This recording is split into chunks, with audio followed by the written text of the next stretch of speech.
আজ বানাবো সজনে ডাঁটা আর আলু দিয়ে সজনে ডাঁটা চচ্চড়ি। তো এখানে আমি কিছুটা সজনে ডাঁটা কেটে নিয়েছি আলু। তো একটা পেস্ট তৈরি করে নেবো, চলুন দেখাচ্ছি।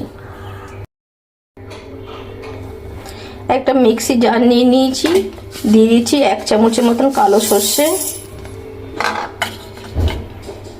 কাঁচা পাকা লঙ্কা 4টে,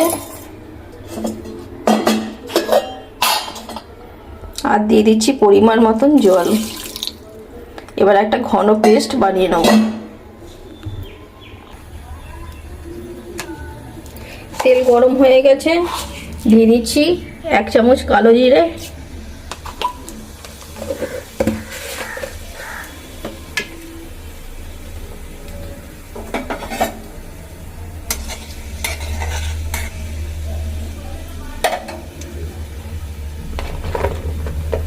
তাতে ছেড়ে দিচ্ছি সজনে ডাঁটা,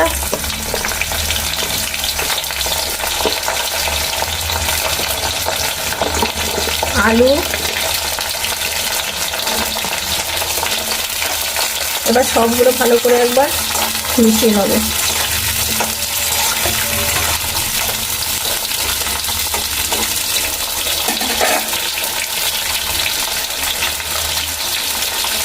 উপর থেকে দিয়ে দিচ্ছি নুন, হলুদ গুঁড়ো। এবার ভালো করে ভেজে নেব।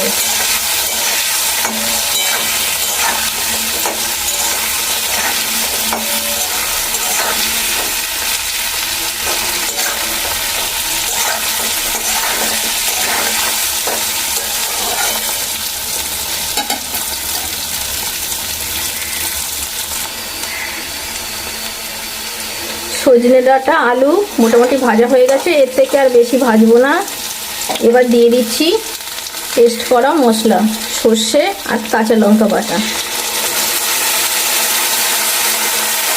মশলাটাকে বেশ ভালো করে কষিয়ে নেবো, যাতে কাঁচা গন্ধটা না থাকে।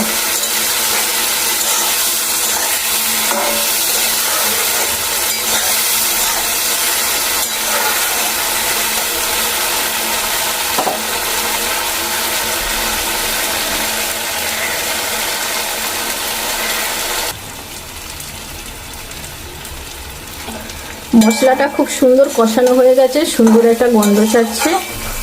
এবার দিয়ে দেবো পরিমাণ মতন জল।